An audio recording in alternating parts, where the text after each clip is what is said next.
Sir ನಮಸ್ತೆ. ನಮಸ್ಕಾರ. Sir, piece auto Raghu ಅವ್ರ ಮೇಲೆ ಆರೋಪ ಮಾಡ್ತಾ ಇದ್ರಿ, ಏನೋ ಡೀಲಿಂಗ್ ಮಾಡಿದ್ದಾರೆ ಮತ್ತೆ ಆಟೋಗಳ ಡೀಲಿಂಗು ಆ ಥರ. ಏನು ಸರ್ ಅದು ಆರೋಪ?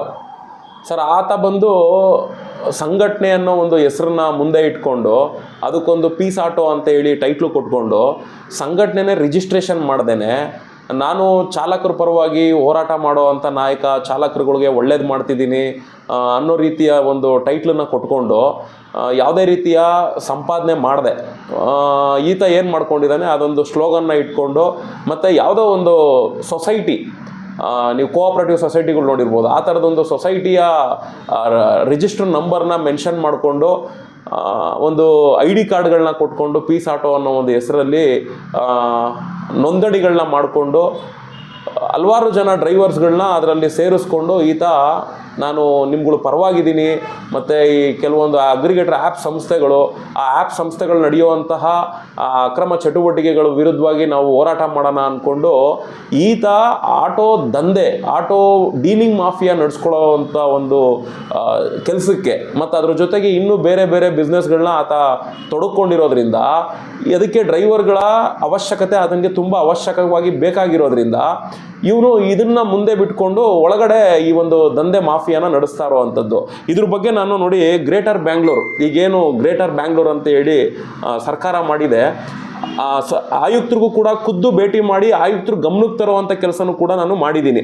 ಆಯುಕ್ತರಿಗೆ ನೇರವಾಗಿ ಹೇಳಿದ್ದೀನಿ, ರಿಜಿಸ್ಟರ್ ಅಲ್ಲದ ಚಾಲ್ತಿಯಲ್ಲಿ ಇರದ ಪೀಸ್ ಆಟೋ ಎನ್ನುವ ಅನಧಿಕೃತ ಹೆಸರಿನ ಸಂಘಟನೆಯ ಎಂದು ಹೆಸರು ಬಳಸಿಕೊಂಡು ಕಚೇರಿಯನ್ನು ತೆರೆದುಕೊಂಡು ಆಟೋ ಡೀಲಿಂಗ್ ಮಾಡಿಕೊಂಡು ಇನ್ನಿತರ ಚಟುವಟಿಕೆ ನಡೆಸುತ್ತಿರುವ ರಘುನಾರಾಯಣ ಗೌಡ ಎನ್ನುವ ವಿರುದ್ಧ ಕ್ರಮ ತಗೊಳ್ಳಿ ಅನ್ನೋ ರೀತಿಯಲ್ಲಿ ಗ್ರೇಟರ್ ಬೆಂಗಳೂರು ಕೊಟ್ಟಿದ್ದೀನಿ. ಏನಕ್ಕೆ ನೀವು ಅಂದ್ಕೊಳ್ಬೋದು, ಯಾಕೆ ಸರ್ ಗ್ರೇಟರ್ ಬೆಂಗಳೂರು ಏನು ಕ್ರಮ ತಗೊಳ್ಬೋದು ಅಂತ? ನಿಮಗೆಲ್ಲ ಗೊತ್ತಿರಲಿ ಸರ್, ಒಂದು ಅಂಗಡಿ ತೆರಿಬೇಕು ಅಂದರೂ ಕೂಡ BBMP ಪರವಾನಿಗೆ ಇರಬೇಕು. ನಾನು ಏನು ಅದರಲ್ಲಿ ಬಿಸ್ನೆಸ್ ಮಾಡ್ತಿದ್ದೀನಿ ಅನ್ನೋದನ್ನು ಕೂಡ ಆ ಪರವಾನಿಗೆಯಲ್ಲಿ ತೋರಿಸಿರ್ಬೇಕು. ಕಾಲಕ್ಕೆ ತಕ್ಕಂತೆ ಅದನ್ನೆಲ್ಲ ರಿನ್ಯೂವಲ್ ಮಾಡಿಸ್ಕೊಂಡಿರ್ಬೇಕು. ಆ ಪರವಾನಿಗೆನ ನೋಡಿ, ನಾವು ಹೆಂಗೆ ಇಟ್ಟಿರ್ತೀವಿ ಆ ರೀತಿ ಲೈಸೆನ್ಸ್ಗಳನ್ನ ಅವರು ಫ್ರೇಮ್ ಹಾಕಿ ಕೂಡ ಇಟ್ಟಿರಬೇಕು. ಈ ಥರ ಇವನೇನೂ ಕೂಡ ಪರವಾನಿಗೆನೆ ಪಡಿದೇನೆ ಆಟೋ ಚಾರ್ಸಿಗಳನ್ನ, ಆ್ಯಕ್ಚುಲಿ ಚಾರ್ಸಿಗಳನ್ನ ತರಂಗೇ ಇಲ್ಲ, ಹೊಸ ಚಾರ್ಸಿಗಳನ್ನ ಶೋರೂಮಲ್ಲೇ ಮಾರ್ಬೇಕು. ಅದನ್ನು ಇವ್ರೇನು ಮಾಡ್ತಾರೆ, ಹೊಸ ಚಾರ್ಸಿಗಳನ್ನ RTO ನಿಯಮಗಳನ್ನೆಲ್ಲ ಮೀರ್ಕೊಂಡು ಅನಧಿಕೃತವಾಗಿ ಅಂಥ ಆಟೋಗಳನ್ನ ತೊಗೊಂಬಂದು ಇಲ್ಲಿ ಆಫೀಸ್ಗಳ ಮುಂದೆ ನಿಲ್ಲಿಸ್ಕೊಂಡು ಈ ಥರ ಬೋರ್ಡ್ಗಳನ್ನ ಹಾಕ್ಕೊಂಡು ಕೆಲವು ಡ್ರೈವರ್ಸ್ಗಳನ್ನ ಯಾರ್ಯಾರ್ದು ಬರ್ತಡೇ ಆಗೋದೇ ಕಾಯ್ತಾ ಇರ್ತಾರೆ. ಆ ಬರ್ತಡೇ ಆಗೋ ಡ್ರೈವರ್ಸ್ಗಳನ್ನೆಲ್ಲ ಕರೆಸೋದು, ಕೇಕ್ ಕಟ್ ಮಾಡಿಸೋ ನೆಪದಲ್ಲಿ ಪಾಪ ಅವ್ರು ಬರೋ ಅಂಥವ್ರು, ಅವ್ರ ಸ್ನೇಹಿತರು, ಅವ್ರು ಇವ್ರನ್ನೆಲ್ಲ ಕರ್ಕೊಂಬರ್ತಾರೆ. ಅವ್ರಿಗೆ ಆ ಹೊಸ ಆಟೋಗಳು ನೋಡ್ತಿದ್ದಂಗೆ ಒಂದು ಆಸೆ, ನಾನೊಂದು ತೊಗೊಳ್ಳೋಣ ಅಂತ. ಈ ಥರ ಒಂದು ಮೋಟಿವೇಶನ್ನ ಕ್ರಿಯೇಟ್ ಮಾಡೋದು, ಆ ಆಫೀಸ್ಗಳಿಗೆ ಜನ ಬರೋ ಅಂಥ ರೀತಿಯ ವಾತಾವರಣನ ಸೃಷ್ಟಿ ಮಾಡೋದು, ಅಲ್ಲಿ ಆಟಗಳನ್ನ ಮಾರೋದಕ್ಕೆ ಒಂದು ವ್ಯವಸ್ಥಿತವಾಗಿ ಮಾಡಿಕೊಂಡು ಈ ಥರ ಮಾರ್ತಾ ಇದ್ದಾರೆ. ಇದನ್ನು ನಾವು ಮನದಟ್ಟು ಮಾಡಿಕೊಂಡು ಈ ಒಂದು ಸಂಘಟನೆ ರಿಜಿಸ್ಟ್ರೇಷನ್ನ ಅಲ್ವಾ ಅಂತೇಳಿ ಪರಿಶೀಲನೆ ಮಾಡೋದಕ್ಕೆ ಕೈ ಹಾಕಿದಾಗ ಇದು ಖಂಡಿತ ಸಂಘಟನೆ ರಿಜಿಸ್ಟ್ರೇಷನ್ನೇ ಅಲ್ಲ ಅನ್ನೋದು ಗೊತ್ತಾಗೋಯ್ತು. ಇದು ರಿಜಿಸ್ಟರ್ಡ್ ಸಂಘಟನೆ ಅಲ್ಲ. ಮತ್ತು ಇದಕ್ಕೆ ಸಂಬಂಧಪಟ್ಟಿರೋ ಹಾಗೆ ಯಾವ ದಾಖಲೆಗಳು ಕೂಡ ಸಂಬಂಧಪಟ್ಟಿರುವಂಥ ಇಲಾಖೆಯಲ್ಲಿ ದಾಖಲೆ ಇಲ್ಲ ಅನ್ನೋದು ನಮಗೆ ಕನ್ಫರ್ಮೇಷನ್ ಆಯಿತು. ಹಾಗಾಗಿ ನಾನು ಕೂಡ ಸಾಮಾಜಿಕ ಜಾಲತಾಣದ ಮುಖಾಂತರ ಹಲವಾರು ಬಾರಿ ಕೇಳಿದ್ದೀನಿ, ನಿನ್ನ ಸಂಘಟನೆಯ ರಿಜಿಸ್ಟ್ರೇಷನ್ ಕಾಪಿ ಹಾಕು, 13 ವರ್ಷ ಸಂಘಟನೆ ಅಂತ ರಿನ್ಯೂವಲ್ ಕಾಪಿ ಹಾಕು ಅಂತೆಲ್ಲ ಕೇಳಿರ್ತೀನಿ. ಅದಕ್ಕೆ ಆತ ಯಾವುದೇ ಕೂಡ ಪ್ರತಿಕ್ರಿಯೆಗಳನ್ನ ಕೊಡದೇನೆ ತಟಸ್ಥವಾಗಿದ್ದಾಗ, ಒಬ್ಬ ವ್ಯಕ್ತಿ ಮೌನವಾಗಿ ಅದ್ರ ಬಗ್ಗೆ ಏನೂ ಪ್ರತಿಕ್ರಿಯೆ ಕೊಡ್ದಂಗಿದ್ದಾನೆ ಅಂದಾಗ ಅಲ್ಲಿ ಕನ್ಫರ್ಮು ಇವನು ಅನಧಿಕೃತವಾಗಿ ಆ ಸಂಘಟನೆ ನಡೆಸ್ತಾ ಇರೋದು ಅನ್ನೋ ರೀತಿಯಲ್ಲಿ ಆತ ಅವನ ಮೌನದಲ್ಲೇ ಅವನ ಒಂದು ಸಂಘಟನೆ ಅನಧಿಕೃತ ಅನ್ನೋ ರೀತಿಯಲ್ಲಿ ತೋರಿಸ್ಕೊಂಡ. ಇದನ್ನು ನಾವು ಖಾತ್ರಿಪಡಿಸ್ಕೊಂಡ ಮೇಲೆ ಈ ಆಫೀಸು ಕೂಡ ಇಲ್ಲಿಗಲ್ ಆಗೇ ಇರ್ತವೆ ಅಂದ್ಬಿಟ್ಟು ನಾವು BBMP ಆಯುಕ್ತರಿಗೆ ಪರಿಶೀಲನೆ ಮಾಡಿ ಡಾಕ್ಯುಮೆಂಟ್ ಎಲ್ಲ ಒಂದು ಪ್ರತಿ ಜೆರಾಕ್ಸ್ ಕೊಡಿ, ಇಲ್ವಾ ಅವರ ಸಂಸ್ಥೆ ಅವ್ರು ಏನು ಆಫೀಸ್ಗಳು ತೆರ್ಕೊಂಡಿದ್ದಾರೆ ಪರಿಶೀಲನೆ ಮಾಡಿ ನೀವು ಕಾನೂನು ರೀತಿಯಲ್ಲಿ ಕ್ರಮ ಏನು ತೊಗೊಳ್ಬೇಕೋ ಅದನ್ನು ತೊಗೊಳ್ಳಿ ಅಂತ ಅವ್ರಿಗೂ ಕೂಡ ಕೊಟ್ಟಿದ್ದೀವಿ. ಜೊತೆಗೆ ಜಿಲ್ಲಾಧಿಕಾರಿ DC ಅವ್ರ ಗಮನಕ್ಕೂ ಕೂಡ ತರುವಂಥ ಕೆಲಸನ ಮಾಡಿದ್ದೀವಿ. ಅಷ್ಟೇ ಅಲ್ಲದೆ ಸಾರಿಗೆ ಆಯುಕ್ತರ ಗಮನಕ್ಕೂ ಕೂಡ ತರುವಂಥ ಕೆಲಸನೂ ಕೂಡ ಮಾಡಿದ್ದೀವಿ. ಮತ್ತು ವಾಣಿಜ್ಯ ಬಳಕೆಯ ಜಂಟಿ ಆಯುಕ್ತರು, ಇದರಲ್ಲಿ ಪ್ಯಾಸೆಂಜರ್ ಆಟೋ, ಇದರಲ್ಲಿ ಶೋರೂಮ್ ಇದು ಆಟೋ ಶೋರೂಮ್ಗಳು ಮತ್ತು ಸೇಟುಗಳು ಮತ್ತು ಪೊಲೀಸ್ ಕಮಿಷನರ್ಗೂ ಕೂಡ ಗಮನಕ್ಕೆ ತರುವಂಥ ಎಲ್ಲ ಕೆಲಸಗಳನ್ನ ಈ ರೀತಿ ಮಾಡಿದ್ದಾರೆ ಅಂತೇಳಿ. ಯಾಕೆಂದರೆ ನಾವೆಲ್ಲ ಮನವಿಗಳು ಕೊಟ್ಟು ಅವ್ರ ಗಮನಕ್ಕೆ ತರಬೇಕು. ಸುಮ್ಮನೆ ನಾವು ಸೋಷಿಯಲ್ ಮೀಡಿಯಾದಲ್ಲಿ ಕೂತ್ಕೊಂಡು ಮಾತಾಡಿಸೋಕ್ನ ಅವ್ರು ನೋಡ್ಬಿಡಲ್ಲ, ಅವ್ರಿಗೆ ರೀಚ್ ಆಗಿಬಿಡಲ್ಲ. ನಮ್ಗೆ ಯಾವುದೋ ದೂರ ಬಂದಿಲ್ಲ ಅಂತ ಅವ್ರ ಪಾಡು ಅವ್ರು ಆರಾಮಾಗಿರ್ತಾರೆ. ಹಂಗಾಗಿ ಅವ್ರಿಗೆ ಅವ್ರ ಇಲಾಖೆಗಳಿಗೆ ಇಂಥ ಒಂದು ಆಕ್ಟಿವಿಟೀಸ್ಗಳು ನಡೀತಾ ಇದೆ, ಆಟೋಗಳನ್ನ ಇಟ್ಕೊಂಡು ಡ್ರೈವರ್ಗಳಿಗೆ ಮೀಟರ್ಗಳನ್ನ ಕೊಡದೆ ಮೀಟರ್ GST ಅಂದರೆ ಮೀಟರ್ಗೆ GST ಬಿಲ್ಗಳನ್ನ ಕೊಡದೆ ಮೋಸ ಮಾಡ್ತಾ ಇದ್ದಾರೆ, ಮತ್ತೆ ಎಕ್ಸ್ ಶೋರೂಮ್ ಪ್ರೈಸ್ಗಳಲ್ಲಿ ಮೋಸ ಮಾಡ್ತಾ ಇದ್ದಾರೆ, ಮತ್ತೆ ಪರ್ಮಿಟಲ್ಲಿ ಮೋಸ ಮಾಡ್ತಾ ಇದ್ದಾರೆ ಅಂತೇಳಿ ಸಾಕಷ್ಟು ಇಲಾಖೆಗಳಿಗೆ ನಮ್ಮ ಸಂಘಟನೆ ವತಿಯಿಂದ ನಾವು ನೋಡಿ ಇಷ್ಟೆಲ್ಲ ದೂರುಗಳನ್ನ ಕೊಟ್ಟಿದ್ದೀವಿ. ಮತ್ತೆ ಏನು ಆಟಗಳನ್ನ ತಗೊಂಬಂದು ಇಲ್ಲಿ ಮಾರ್ತಾರೆ, ಆ ಒಂದು ಸಿಸ್ಟಮ್ನ ನಿಲ್ಲಿಸಬೇಕು ಅಂತಲೂ ಕೂಡ ನೋಡಿ ಆ ಶೋರೂಮ್ಗಳಿಗೂ ಕೂಡ ಭೇಟಿ ಕೊಟ್ಟಿದ್ದೀವಿ. 3 ಶೋರೂಮ್ಗಳಿಗೂ ಕೂಡ ಭೇಟಿ ಕೊಟ್ಟು ನೀವು ಇನ್ನು ಮುಂದೆ ಯಾವುದೇ ಕಾರಣಕ್ಕೂ ಆಟಗಳನ್ನ ಡೀಲರ್ಗಳಿಗೆ ಹೊರಗಡೆ ಕೊಡೋಗಿಲ್ಲ, ಅವ್ರು ವ್ಯಾಪಾರ ಮಾಡ್ತಾರ ಸೆಕೆಂಡ್ಸಲ್ಲಿ ಮಾರ್ಕೊಳ್ಳಿ, ಶೋರೂಮ್ ಆಟಗಳನ್ನ ಯಾಕೆ ನೀವು ತಂದು ಇವ್ರುಗಳಿಗೆ ಕೊಡೋ ಅಂತ ಕೆಲಸ ಮಾಡ್ತಿದ್ದೀರಾ ಅಂತೇಳಿ ಅವ್ರುಗಳ್ನ ಕೇಳಿದಂಥ ಸಂದರ್ಭದಲ್ಲಿ ಆಗ ಒಂದು ಶೋರೂಮ್ನವರು ಖುದ್ದು ಸೈಲೆಂಟಾಗೆ ಬಾಯಿ ಬಿಡ್ತಾರೆ, ಸೋಮಶೇಖರ್ ಅವರೇ ಸಾಕಷ್ಟು ಆಟೋಗಳು ಪರ್ಮಿಟ್ ಇಲ್ಲದೆ ಇರೋ ಅಂಥ ರೀತಿಯಲ್ಲಿ ಇತ್ತು, ಅಂಥ ಪರ್ಮಿಟ್ ಇಲ್ದಿರೋ ಅಂಥ ಆಟಗಳನ್ನ ಈ ಡೀಲರ್ಗಳು ನಮಗೆ ಮಾರಿಸಿದ್ದಾರೆ, ಅಲ್ಲಿಗೆ ಆಟೋ ಚಾಲಕರುಗಳಿಗೆ ಮಕ್ಮಲ್ ಟೋಪಿ ಹಾಕಿದ್ದಾರೆ, ಹಂಗಾಗಿ ನಮ್ಗಳಿಗೆ ಅವ್ರ ಆಟ ಸಂದರ್ಭದಲ್ಲಿ ಹೆಲ್ಪ್ ಮಾಡಿರೋದ್ರಿಂದ ನಾವು ಅವ್ರನ್ನ ಕಳ್ಕೊಳ್ಳೋಕೆ ಇಷ್ಟಪಡಲ್ಲ, ನಾವು ಅವ್ರುಗಳಿಗೆ ಆಟೋ ಕೊಟ್ಟೇ ಕೊಡ್ತೀವಿ ಅನ್ನೋ ಒಂದು ದೃಢವಾದ ನಿಲುವಲ್ಲಿದ್ದಾರೆ. ಇದನ್ನ ಪ್ರಶ್ನೆ ಮಾಡಿ ಕೇಳಬೇಕಾಗಿರೋ ಅಂಥವ್ರು ಇಲಾಖೆಗಳು, ಇವ್ರ ಗಮನಕ್ಕೂ ಕೂಡ ಪರಿಪೂರ್ಣ ಮಾಹಿತಿಗಳನ್ನ ಕಲೆ ಹಾಕಿ ದೂರುಗಳನ್ನ ಕೊಟ್ಟರೂ ಸಹ ಇಲಾಖೆಗಳು ಇದ್ರ ಬಗ್ಗೆ ಏನೂ ಕೂಡ ಕ್ರಮ ತಗೊಂಡಿದೆ. ಇಂಥ ರೀತಿಲಿ ನಾವು ಕ್ರಮ ತಗೊಂಡಿದ್ದೀವಿ ಅಂತ ಇವತ್ತವರೆಗೂ ಒಂದು ಇಂಬರಹಗಳು ಕೂಡ ಬಂದಿಲ್ಲ. ಹಂಗಾಗಿ ನಾವೇನು ಮಾಡಿದ್ದೀವಿ, ಸೋಷಿಯಲ್ ಮೀಡಿಯಾ ಮುಖಾಂತರ ಇದೆಲ್ಲ ಜನತೆ ಗೊತ್ತಾಗಬೇಕು, ಚಾಲಕರ ವರ್ಗಕ್ಕೆ ಗೊತ್ತಾಗಬೇಕು ಅಂತೇಳಿ ಇದನ್ನೆಲ್ಲ ನಾವು ಸೋಷಿಯಲ್ ಮೀಡಿಯಾ ಮುಖಾಂತರ ತಿಳಿಸುವಂಥ ಪ್ರಯತ್ನ ಮಾಡಿದ್ದೀವಿ. ಆ ವಿಷಯ ನಿಮಗೆಲ್ಲ ಗೊತ್ತಾಗಿದೆ, ನೀವೆಲ್ಲ ನೋಡ್ತಿರ್ಬೋದು. ಈ ಆಟೋ ದಂಧೆ ಮಾಫಿಯಾ ಅಂದ್ಕೊಂಡು ನಾನು ಕೂಡ ಸೋಷಿಯಲ್ ಮೀಡಿಯಾದಲ್ಲಿ ಸಾಕಷ್ಟು ವಿಡಿಯೋಸ್ಗಳನ್ನ ಅಪ್ಲೋಡ್ ಮಾಡಿದ್ದೀನಿ, ಆಟೋ ಚಾಲಕರನ್ನೆಲ್ಲ ಕರ್ಕೊಂಡೋಗಿ ಮಾತಾಡಿಸಿದ್ದೀನಿ. ಕಾರಣ ಏನು ಅಂದರೆ ಸರ್ಕಾರ ಈ ಹಿಂದೆ 1,60,000 ಪರ್ಮಿಟ್ ಅಷ್ಟೇ ಕೊಟ್ಟಿದ್ದು, ಮಿತಿಮೀರಿ ಪರ್ಮಿಟ್ಗಳನ್ನ ಮೀರಿ ಸಿಗದೇ ಇರೋವಂಥ ಪರ್ಮಿಟ್ಗಳನ್ನು ಕೂಡ ಅರ್ಥ ಮಾಡ್ಕೊಂಡು ಗಾಡಿಗಳನ್ನ ಮಾರಿದ್ದಾರೆ. ಅಂತ ಚಾಲಕರುಗಳಿಗೆ ಪರ್ಮಿಟೇ ಇಲ್ಲ. ಈಗ ಕಾಂಗ್ರೆಸ್ ಗೌರ್ಮೆಂಟ್ ಬಂದಮೇಲೆ 2025ರಿಂದ 1 ಲಕ್ಷ ಪರ್ಮಿಟ್ನ ರಿಲೀಸ್ ಮಾಡಿದ್ದಾರೆ, ವರ್ಷಕ್ಕೆ 20,000 ಪರ್ಮಿಟ್ ಸೇಲ್ ಆಗಬೇಕು ಅಂತ. ಇವ್ರೇನ್ ಮಾಡಿದ್ದಾರೆ, ಹೆಂಗಿದ್ರು ಪರ್ಮಿಟ್ ಬಿಟ್ಟವರಲ್ಲ ಅಂತೇಳಿ ಮತ್ತೆ ಇವರು ಆಟಗಳನ್ನ ಮಾರೋದಕ್ಕೆ ಏನು ನಿಂತ್ಕೊಂಡ್ರು. ಇಲ್ಲಿ ಪರ್ಮಿಟ್ಗಳು ಕೇವಲ 500 ರೂಪಾಯಿ ಅಷ್ಟೇ ಆಗೋದು. ಇಲ್ಲಿ ಆಟೋ ಚಾಲಕರುಗಳಿಗೆ ಆಟೋ DL ಪರ್ಮಿಟನ್ನು 10,000 ರೂಪಾಯಿಗೂ ಕೂಡ ಮಾರ್ತಾ ಇದ್ದಾರೆ. ಇದು ಚಾಲಕರುಗಳಿಗೆ ತುಂಬಲಾರ್ದಂಥ ನಷ್ಟ ಆಗಿರುವಂಥದ್ದು, ಇದು ಭಾರಿ ವಂಚನೆ. ಇದು ನಿಲ್ಲಬೇಕು ಅಂತ ಹೇಳಿ ನಾವು ಕೂಡ ಡಿಜಿಟಲ್ ಮಾಧ್ಯಮ TV9 ಮುಖಾಂತರ ಎಲ್ಲ ವರದಿಗಳನ್ನ ಮಾಡಿಸಿ ಆಟೋ ಚಾಲಕರುಗಳಿಗೆ DL ಪರ್ಮಿಟ್ ಸೆಕ್ಷನಿಂದನೇ ಸಿಗುವಂಥ ರೀತಿಲೆಲ್ಲ ಮಾಡಿದ್ದು.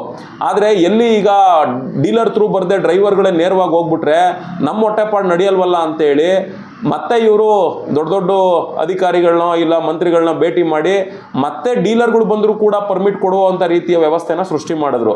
ಈ ರೀತಿ ಆಗ್ಬಿಡ್ತು ಅಂದರೆ ಮತ್ತೆ ಯಥಾಸ್ಥಿತಿಗೆ ಬರ್ತದೆ ಅಂತೇಳಿ ನಾವೇ ಖುದ್ದು ಸೋಷಿಯಲ್ ಮೀಡಿಯಾ ಮುಖಾಂತರ ಚಾಲಕರುಗಳು ತಿಳ್ಕೊಳ್ಳಿ ಅಂತೇಳಿ ಎಲ್ಲಿ ಪರ್ಮಿಟ್ ಸಿಗುತ್ತೆ, ನೀವು ಯಾವ ಜಾಗಕ್ಕೆ ಹೋಗಬೇಕು ಅಂತೆಲ್ಲ ಅವೇರ್ನೆಸ್ ಮೂಡಿಸಿ ಅವ್ರುಗಳಿಗೆ ಪರ್ಮಿಟ್ ಕೇವಲ 500 ರೂಪಾಯಿಗೆ ಅಷ್ಟೇ ಸಿಗೋದು, ನೀವು ದಯವಿಟ್ಟು ಇವ್ರಿಗೆಲ್ಲ ಜಾಸ್ತಿ ದುಡ್ಡು ಕೊಡಬೇಡಿ ಅಂತೇಳಿ ಜಾಗೃತಿ ಮೂಡಿಸಿದ್ವಿ. ಮತ್ತು ಆಟೋ ತಗೊಳ್ಳೋ ಅಂಥವ್ರು ಯಾರೇ ಆದರೂ ಸರಿ, ಫಸ್ಟು ಅವ್ರು ಮಾಡಬೇಕಾಗಿರೋ ಕೆಲಸ ಇಷ್ಟೇ. ಮೊದಲು ಅವರು ಈ ಅಪ್ಲಿಕೇಶನ್ಗಳನ್ನ ಅಲ್ಲಿ ಪರ್ಮಿಟ್ ಸೆಕ್ಷನ್ ಹೋದರೆ ಕೊಡ್ತಾರೆ, ಈ ಥರ ಅಪ್ಲಿಕೇಶನ್ನ ಫಿಲಪ್ ಮಾಡಿ ಅವರ DLನ ಹಾಕಿ ಇಲ್ಲಿ ಕೇಳುವಂಥ ಕೆಲವು ಮಾಹಿತಿ, ಸಿಂಪಲ್ ಮಾಹಿತಿ, ಮನೆ ಅಗ್ರಿಮೆಂಟ್ ಅಷ್ಟೇ, ಇದನ್ನೆಲ್ಲ ಫಿಲಪ್ ಮಾಡಿದ್ರಿ ಅಂದರೆ ಅವ್ರಿಗೆ ಪ್ರೊಸೀಡಿಂಗ್ ಆಗುತ್ತೆ. ಆ ಪ್ರೊಸೀಡಿಂಗ್ ಆದಮೇಲೆ ಅವರು ಹೋಗಿ ಆಟೋ ತಗೊಳ್ಬೇಕು. ಇಲ್ಲಿ ಏನಾಗ್ತಾ ಇದೆ, ಇದೇನು ಆ್ಯಕ್ಟಿವಿಟೀಸ್ಗಳನ್ನ ಇವ್ರು ಮಾಡೋದಕ್ಕೆ ಬಿಡಲ್ಲ ಆಟೋ ಡ್ರೈವರ್ಗಳಿಗೆ. ಇಲ್ಲಿ ಡೀಲರು, ಸಬ್ ಡೀಲರು, ಬ್ರೋಕರ್ಗಳೆಲ್ಲ ನಿನ್ಗೆ ಯಾಕೆ ಆಟೋ ಬೇಕಾ ತಗೊಂಡೋಗಿ ಇದೆಲ್ಲ ನಾನೇ ಮಾಡ್ಕೊಡ್ತೀನಿ ಅಂದ್ಬಿಡೋದು. ಪಾಪ ಎಷ್ಟೋ ಜನ ಆಟೋ ಡ್ರೈವರ್ಗಳಿಗೆ ಪರ್ಮಿಟ್ಗಳೇ ಮಾಡಿಸ್ಕೊಟ್ಟಿಲ್ಲ. ಈ ರೀತಿಯಲ್ಲಿ ಮೋಸ ಹೋಗಿರೋದ್ರಿಂದ ಡ್ರೈವರ್ಗಳು ಫಸ್ಟು ಪ್ರೊಸೀಡಿಂಗ್ ಮಾಡಿಕೊಂಡು ತದನಂತರ ಇವರು ಆಟೋ ತಗೊಳ್ಳೋದಕ್ಕೆ ಹೋಗಬೇಕು ಅನ್ನೋ ರೀತಿಯೆಲ್ಲ ಮಾಹಿತಿಗಳು ಕೊಟ್ಟಿದ್ದೀವಿ. ಆಟೋ ಶೋರೂಮ್ಗಳಿಗೆ ಹೋದರೂ ಅಷ್ಟೇ, ಅಲ್ಲಿ ಎಕ್ಸ್ ಶೋರೂಮ್ ಪ್ರೈಸೇ ಒಂದಿದ್ರೆ ಇವರೇ ಒಂದು ಎಕ್ಸ್ ಪ್ರೈಸ್ ಶೋರೂಮ್ ರೇಟೇ ಬರೆದಿದ್ದಾರೆ. ಮತ್ತು ಆಟೋ ಮೀಟ್ರ್ಗಳು ಸಾಕಷ್ಟು ನೀವೇ ದಾಖಲೆಗಳು ನೋಡಿರ್ತೀರ, ಅದರಲ್ಲಿ 3,500, 4,500 ಈ ರೀತಿಲೆಲ್ಲ ಬರೀತಾರೆ. ಅದಕ್ಕೆ GST ಬಿಲ್ ಕೊಡಿ ಅಂದರೆ ಇಲ್ಲ, ಓವರಾಲ್ ಬಲ್ಕು 2,58,000ಕ್ಕೆ ನಾವು ಬಿಲ್ ಕೊಡ್ತೀವಿ ಅಂತ ಹೇಳಿ ಈ ರೀತಿ ಕೂಡ ಮಕ್ಮಲ್ ಟೋಪಿ ಹಾಕ್ತಿದ್ದಾರೆ. ಆಮೇಲೆ ಹ್ಯಾಂಡ್ಲಿಂಗ್ ಚಾರ್ಜ್ ಅಂದ್ಕೊಂಡು ಮತ್ತು ಇನ್ನೂ ಎಕ್ಸೆಟ್ರಾ ಚಾರ್ಜಸ್ಗಳನ್ನ ಹಾಕ್ಕೊಂಡು ನಿಜಕ್ಕೂ ಕೂಡ ಈ ಆಟೋ ಚಾಲಕರುಗಳಿಗೆ ಭಾರಿ ವಂಚನೆ ಮಾಡುವಂಥ ಒಂದು ಕೆಲಸ ಶೋರೂಮಲ್ಲೇ ಮಾಡ್ತಾ ಇದ್ದಾರೆ. ಅಂದಮೇಲೆ ಅಲ್ಲಿಂದ ತಗೊಂಬರೋವಂಥ ಈ ಡೀಲರ್ಗಳು ಇವರೆಲ್ಲ ಯಾಕೆ 100% ಇವರು ಕೂಡ ಜಾಸ್ತಿಯಾಗಿ ಮಾರ್ಕೊತಿದ್ದಾರೆ. ಹಂಗಾಗಿ ಡ್ರೈವರ್ಗಳು ಯಾರು ಹೋಗಬೇಡಿ, ಶೋರೂಮಲ್ಲೇ ತಗೊಳ್ಳಿ, ಶೋರೂಮಲ್ಲೇ GST ಬಿಲ್ ಕೇಳಿ ಅಂತೇಳಿ ಅವೇರ್ನೆಸ್ನ ಮೂಡಿಸಿದ್ದೀವಿ. ಮತ್ತು ಅದ್ರ ಜೊತೆಗೆ ಏನು ಕೆಲವರೆಲ್ಲ ಈ ಫೈನಾನ್ಸ್ಗಳು ಅನ್ನೋ ರೀತಿಲಿ ಒದ್ದಾಡ್ತಾರೆ, ಅಂಥವ್ರಿಗೂ ಕೂಡ ಆಟೋ ಶೋರೂಮಲ್ಲಿ ಹೇಳಿದ್ದಾರೆ ನಾವೇ ಮಾಡಿಸ್ಕೊಡ್ತೀವಿ ಅಂತ. ಸಿವಿಲ್ ಇಲ್ಲದೆ ಇರೋರು ಕೆಲವರು ಹೊರಗಡೆ ಫೈನಾನ್ಸ್ಗಳಿಗೆ ಹೋಗ್ತಾ ಇದ್ದಾರೆ, ಅಂಥವ್ರು ತೊಂದರೆ ಇಲ್ಲ, ಹೋಗಿ ತಿಳ್ಕೊಳ್ಳಿ, ಎಷ್ಟಾಗುತ್ತೋ ಅಷ್ಟು ಬಡ್ಡಿ ಕಮ್ಮಿ ಸಿಕ್ಕರೆ ನೀವೇ ನೇರವಾಗಿ ವ್ಯವಹಾರ ಮಾಡ್ಕೊಳ್ಳಿ ಅನ್ನೋ ರೀತಿಲೆಲ್ಲ ನಾವು ಒಂದು ಗ್ರೂಪ್ಗಳನ್ನ ಮಾಡಿಕೊಂಡು ಮಾಹಿತಿಗಳನ್ನ ಕೊಡ್ತಾ ಇದ್ದೀವಿ. ಸಾಧ್ಯ ಆದಷ್ಟು ಈ ಥರ ಸಂಘಟನೆ ಎಲ್ಲ ಕಟ್ಕೊಂಡು ಗಾಡಿಗಳನ್ನ ಮಾರೋ ಅಂಥವ್ರು ಇವ್ರು ಯಾರೂ ಕೂಡ ಇಷ್ಟೆಲ್ಲ ಪರಿಪೂರ್ಣ ಮಾಹಿತಿ ಕೊಡ್ದೇನೆ 2,85,000, 90,000, 3 ಲಕ್ಷಕ್ಕೆಲ್ಲ ಆಟೋ ಮಾರ್ತಾ ಇದ್ದಾರೆ, ಇದೆಲ್ಲ ಮಾಡಬಾರ್ದು ಅಂತೇಳಿ ನಾವು ಎಷ್ಟೇ ಹೇಳಿದ್ರು ಕೂಡ ಅವರು ಕೇಳದೆ ಅದನ್ನೇ ಮುಂದುವರಿಸ್ತಿರೋದ್ರಿಂದ ನಾನು ಆ ವ್ಯಕ್ತಿ ಏನಿದ್ದಾನೆ ಪೀಸ್ ಆಟೋ ರಘು ಅಂತೇಳಿ ಆ ವ್ಯಕ್ತಿ ಬಂದು ಸಂಘಟನೆ ರಿಜಿಸ್ಟ್ರೇಷನ್ ಮಾಡ್ದೇನೆ, ಡೀಲರ್ದು ಕೂಡ ರಿಜಿಸ್ಟ್ರೇಷನ್ ಮಾಡ್ಕೊಳ್ದೇನೆ, ರಿಜಿಸ್ಟ್ರೇಷನ್ ಆಗದೆ ಇರೋವಂಥ ಆಟೋಗಳನ್ನೆಲ್ಲ ತೊಗೊಂಬಂದು ಈತ ಹೊಟ್ಟೆಪಾಡು ಮಾಡ್ಕೊಳ್ಳೋ ಸಲುವಾಗಿ ಅಮಾಯಕರ ಚಾಲಕರುಗಳಿಗೆ ಈತ ಏನೋ ಗಾರ್ಮೆಂಟ್ಸಲ್ಲಿ ಕೆಲಸ ಮಾಡ್ಕೊಂಡಿದ್ದಂತೆ, ಒಂದು PF ದುಡ್ಡು ಬಂತಂತೆ, ಆ ದುಡ್ಡಲ್ಲಿ ಆಟೋ ತಗೊಳಕ್ಕೆ ಹೋದಾಗ ಈತನಿಗೆ ತುಂಬ ವಂಚನೆ ಆಗೋಯ್ತಂತೆ. ಆ ವಂಚನೆ ಆಗಿರೋದ್ರಿಂದ ಬೇರೆ ಚಾಲಕರುಗಳಿಗೆ ವಂಚನೆ ಆಗಬಾರ್ದು ಅಂತೇಳಿ ನಾನು ಆಟೋ ಮಾರ್ತಿದ್ದೀನಿ ಅಂತ ಹೇಳಿ ಇನ್ನೂ ಜಾಸ್ತಿ ವಂಚನೆ ಮಾಡುವಂಥ ರೀತಿಯಲ್ಲಿ ಹಣಗಳನ್ನ ಪೀಕುವಂಥ ಕೆಲಸಗಳನ್ನ ಈತ ಮಾಡ್ತಿರೋದ್ರಿಂದ ನಾವು ಇದನ್ನೆಲ್ಲ ಕ್ರಾಸ್ ಕ್ವಶನ್ ಮಾಡಿ ಪ್ರಶ್ನೆಗಳನ್ನ ಕೇಳೋಕೆ ನಿಂತಾಗ ಇಲ್ಲೇ ನಮ್ಮ ಆಫೀಸ್ ಮುಂದೆನೇ ಸಾಕಷ್ಟು ಜನ ಚಾಲಕರುಗಳನ್ನ ಕರ್ಕೊಂಬರೋದು, ಈತ ಎಲ್ಲ ಇದ್ರ ಬಗ್ಗೆ ಎಲ್ಲ ತಿಳಿಸ್ಕೊಟ್ರೆ ನನಗೆ ಇಮೇಜ್ ಡ್ಯಾಮೇಜ್ ಆಗ್ತದೆ, ಡ್ರೈವರ್ಗಳು ನನ್ನ ಮೇಲೆ ನಂಬಿಕೆ ಕಳ್ಕೊಂತಾರೆ ಅಂತೇಳಿ ಸುಮ್ಮನೆ ಡ್ರೈವರ್ಸ್ಗಳನ್ನ ಕರ್ಕೊಂಬಂದಿಲ್ಲ ಗಲಾಟೆಗಳು ಮಾಡೋದು ಇವೆಲ್ಲ ಮಾಡಿದ್ರು. ಸರಿ ನಿನ್ಪಾಡು ನೀನು ಮಾಡ್ಕೊ, ನನ್ನ ಕೆಲಸ ಏನು ಮಾಡಬೇಕು ನಾನು ಮಾಡ್ತೀನಿ ಅಂತೇಳಿ ಹಂತವಾಗಿ ನನ್ನ ಕೆಲಸಗಳನ್ನ ನಾನು ಮಾಡ್ತಾ ಸಾಗ್ತಾ ಬಂದೆ. ಆತನೂ ಕೂಡ ಸಾಕಷ್ಟು ಪ್ರಶ್ನೆಗಳನ್ನ ಕೇಳಿದ್ದೀನಿ, ಇವತ್ತವರೆಗೂ ಕೂಡ ರೀಪ್ಲೇ ಕೊಡದೆ ಆತನ ಸೋಷಿಯಲ್ ಮೀಡಿಯಾಗಳಲ್ಲಿ ಅವನದೇ ಆದ ಆ್ಯಕ್ಟಿವಿಟೀಸ್ಗಳನ್ನ ಹಾಕೊಂಡು ಹೋಗೋದು ಈ ಥರ ಎಲ್ಲ ಮಾಡ್ಕೊಂಡು ಹೋಗ್ತಿರೋದ್ರಿಂದ ಇಲ್ಲಿ ನಮಗೆ ಸ್ಪಷ್ಟವಾಗಿ ಅರ್ಥ ಆಯಿತು ಈತ ನಾವು ಹೇಳಿರೋ ಅನ್ನೋ ರೀತಿಯಲ್ಲೇ ಈತ ಆ ನಿಲುವಲ್ಲೇ ಇದ್ದಾನೆ ಅಂತೇಳಿ.